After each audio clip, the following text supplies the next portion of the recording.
Amigos y amigas, después de una espera que se extendió durante 2 años, finalmente regresa a la Casa del Dragón, retomando los acontecimientos de la devastadora guerra civil Targaryen conocida como la Danza de los Dragones. La temporada anterior generó una fuerte división entre los espectadores debido al ritmo pausado, las numerosas modificaciones respecto al material literario original y sobre todo la incorporación de subtramas que muchos consideraron prescindibles y carentes de impacto narrativo. En esta ocasión analizaremos el primer episodio de la nueva temporada, titulado Salimar, Fuego y Sangre, escrito por Ryan Condal y dirigido por Lonnie Perister. Examinaremos en profundidad los elementos más relevantes del capítulo, el importante giro argumental relacionado con Robovejas y Rhaena, el papel estratégico desempeñado por Corlys Velaryon, así como el significado simbólico del fauno que se manifiesta ante las semillas del dragón. Además abordaremos la esperada Batalla del Gaznate, comparando su representación en pantalla con los acontecimientos descritos en la obra de Martin. También analizaremos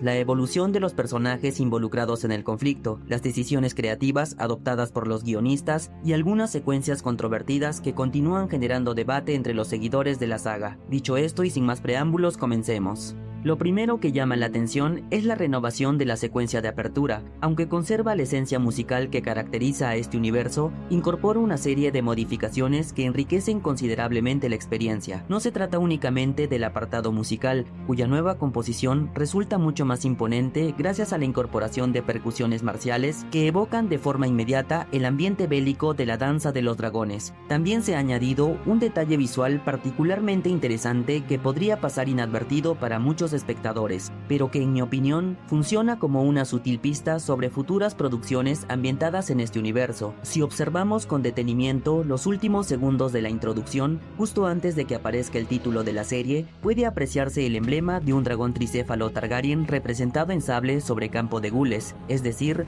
un dragón negro sobre fondo rojo. Su aparición se produce inmediatamente después de las escenas del tapiz dedicadas a la Danza de los Dragones, lo que podría interpretarse como una referencia deliberada a futuras adaptaciones centradas en las rebeliones Fuego Oscuro. Aún así, existe un detalle curioso en dicha representación heráldica. El dragón posee 4 extremidades además de 2 alas, cuando la iconografía tradicional de los dragones de este universo se establece que deben contar únicamente con 2 patas. Esta discrepancia recuerda las críticas que George R.R. Martin expresó en su momento respecto a ciertas libertades creativas adoptadas por la adaptación televisiva, llegando incluso a manifestar que aquella ya no era su historia.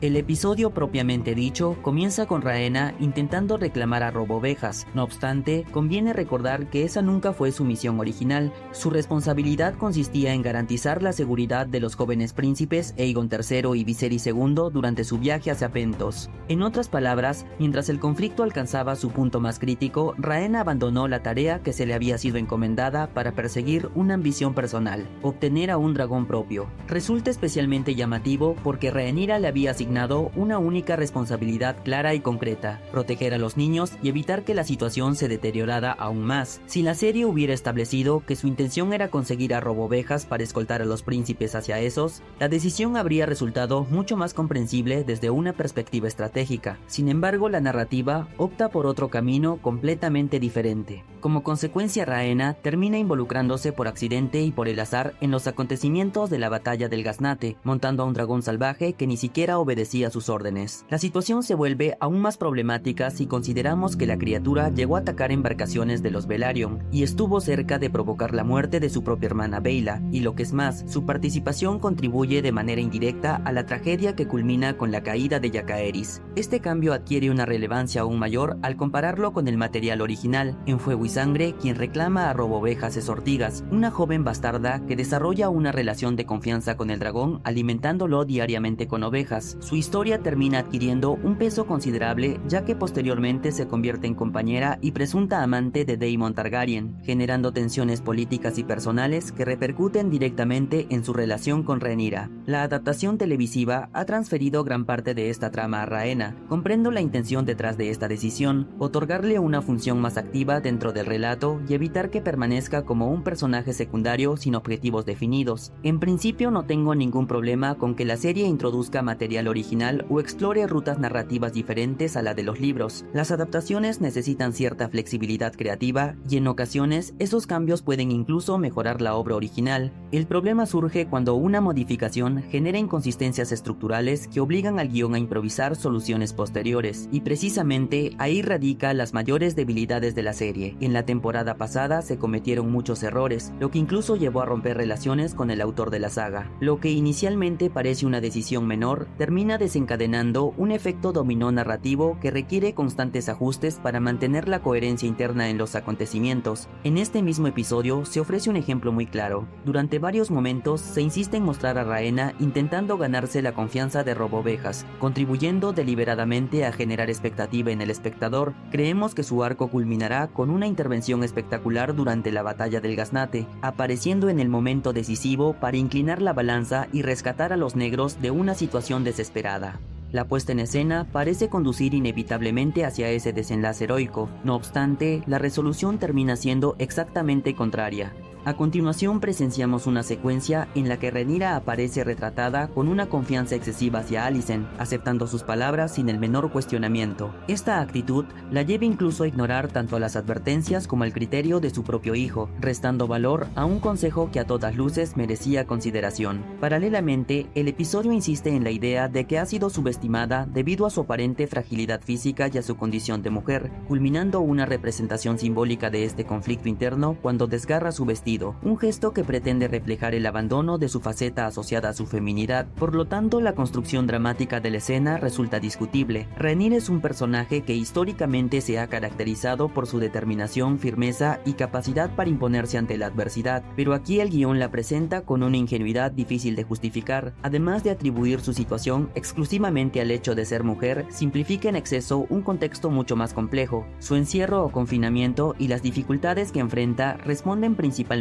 a decisiones estratégicas, pero una cosa es muy clara: si en el próximo episodio Rhaenyra decide no castigar a su Lord Comandante de la Guardia Real Loret Marbrand por haber desobedecido su orden, entonces sí podría hablarse de una inconsistencia narrativa significativa. Tanto él como Jacaerys incurren en actos que desde toda perspectiva política y militar pueden interpretarse como una clara insubordinación e incluso una forma de traición a la autoridad que juraron servir. No actuar en consecuencia debilitaría las convicciones y la autoridad que la propia serie ha intentado construir alrededor de la reina. Por otro lado, encontramos a Baela, quien, impulsada por su herencia valiria y su carácter indomable, decide incorporarse a la batalla del Gaznate junto a Jace, montando a Danzarina Lunar. Aún sin contar con experiencia en enfrentamientos bélicos, su determinación surge del anhelo de honrar el legado de su madre y seguir el mismo camino heroico que ella, una mujer consumida por el fuego de dragón. Tal y como se lo confesó a Corlys en la temporada anterior, la relación entre ella y Jace claramente apuntaba a un vínculo mucho más profundo. Ese instante de cercanía resultó especialmente emotivo y conmovedor,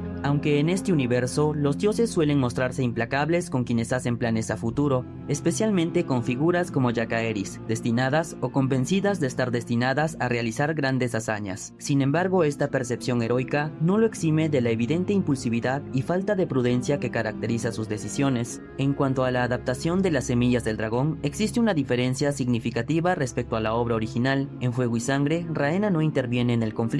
Los verdaderos jinetes protagonistas en la batalla son Hugh Martillo, Ulf el Blanco y Adam Velaryon. Personalmente, no considero problemática esta ausencia, pues es evidente que la serie reserva su protagonismo para episodios posteriores. Lo que sí eché en falta fue una representación más completa del devastador impacto que la batalla tuvo sobre Corlys Velaryon. En el material original, pierde los astilleros de Villa Especia, las posesiones de Marea Alta y una parte considerable de su riqueza, marcando el momento más oscuro de su trayectoria. En pantalla únicamente se aprecia el castillo ardiendo en la distancia, sin mostrar la destrucción de sus bienes ni las graves consecuencias que el conflicto genera sobre sus dominios. Se trata de un punto de inflexión fundamental para el personaje y espero que la serie profundice en ello en el próximo episodio.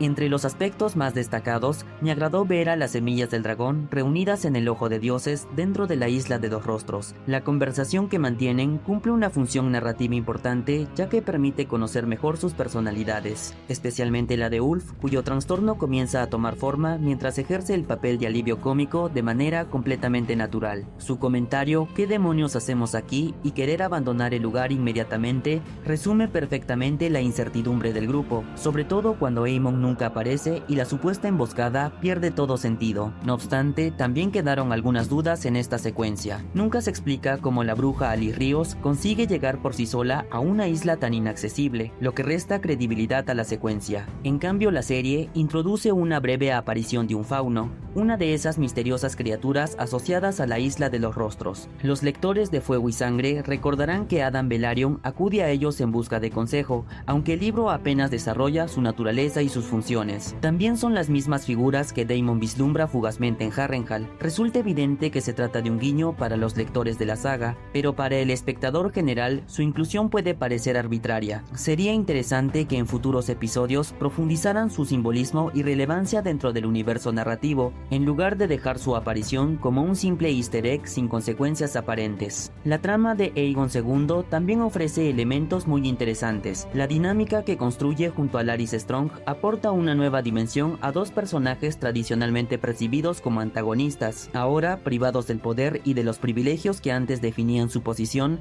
deben recurrir a la inteligencia, la estrategia y la capacidad de improvisación para sobrevivir. Este cambio favorece para que el espectador desarrolle una mayor empatía hacia ellos. Precisamente por ello, cuando Aegon se niega a arrodillarse y jurar lealtad a Rhaenyra, Larys recurre a un recurso más valioso, la corona. En este caso, la decisión resulta completamente lógica, ya que la vida de ambos depende de mantener su identidad y asegurar que sus captores prefieran obtener una recompensa antes que ejecutarlos. Sin duda, esta dupla promete ofrecer momentos muy interesantes en los próximos episodios. Luego tenemos a Daemon Targaryen, que regresa a la acción como muchos lo esperaban, equipado con armadura y espada, mientras Caraxes aparece en el fondo reduciendo los cuerpos a cenizas. Las imágenes de los soldados finiquitando a los leones y el intercambio entre el príncipe canalla y Oscar Tully resultan especialmente entretenidos, pues representan el enfrentamiento de dos personalidades y filosofías completamente opuestas, generando un interesante choque de voluntades. Sin embargo, la serie apenas muestra un breve fragmento del conflicto,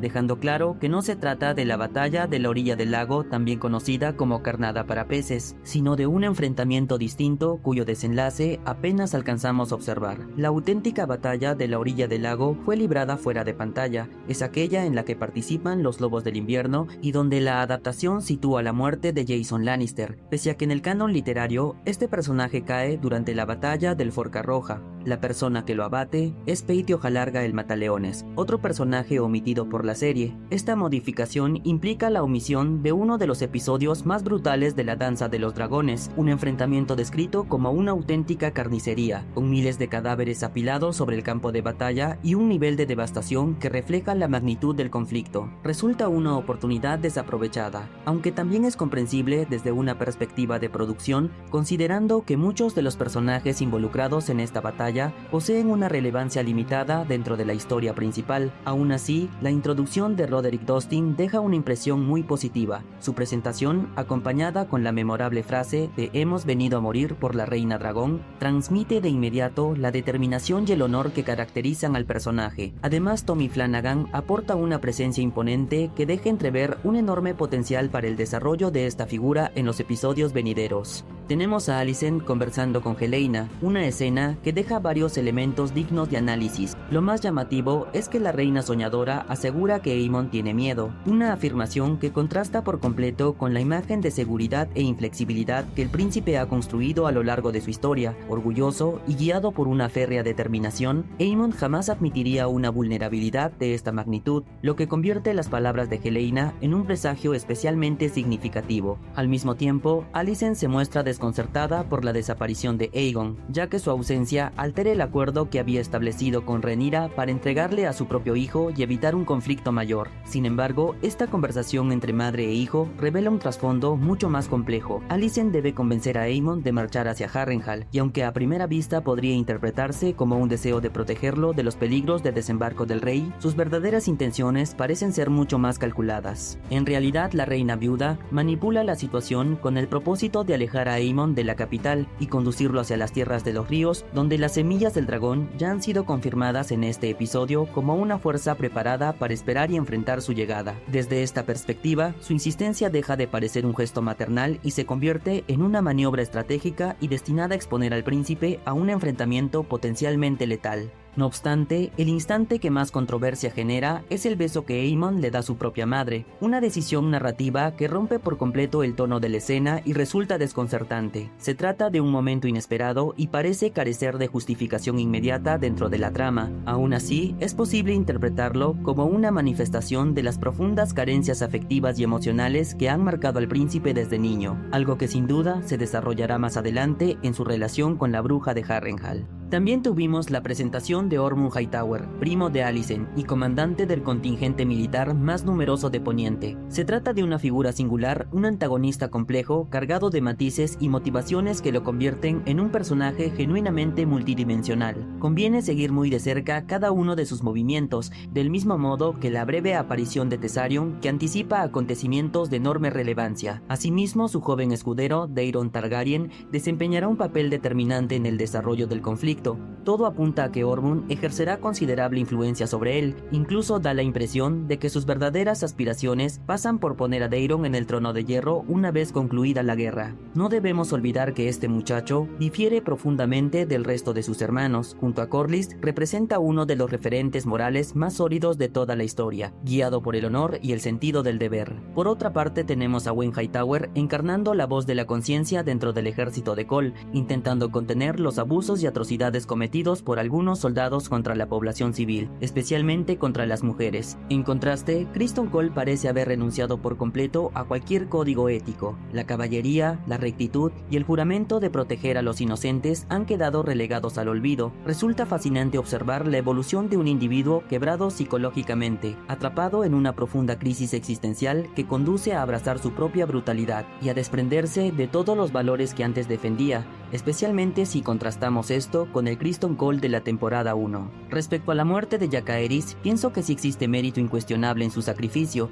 particularmente por haber protegido a su madre. Sin embargo, para comprender plenamente este desenlace, es necesario abordar primero la situación de los hijos de Rhaenyra. La batalla del Gaznate en los libros, cuya concepción estratégica pertenece originalmente a Otto Hightower y no a Jason Lannister, se desencadena cuando los jóvenes príncipes Aegon III y Viserys II son interceptados por la Triarquía durante su travesía hacia Essos a bordo de la embarcación del Alegre Abandono. Aegon III consigue escapar a duras penas montando a Borrasca, algo que la adaptación televisiva no adaptó, mientras que Viserys cae prisionero. Tras alcanzar Rocadragón en condiciones extremas, Borrasca sucumbe al agotamiento, aunque Aegon logra sobrevivir y advertir sobre la inminente llegada de la flota enemiga. A ello se le suma el profundo trauma derivado de haber dejado atrás a su hermano, una herida emocional fundamental para la construcción de su posterior personalidad. Resulta imprescindible continuar sembrando y profundizando estas experiencias omitidas. Ahora bien, en la serie Jacaerys acudió en auxilio de Baela cuando ella se encontraba en peligro. Además, desistió de atacar a Rhaena,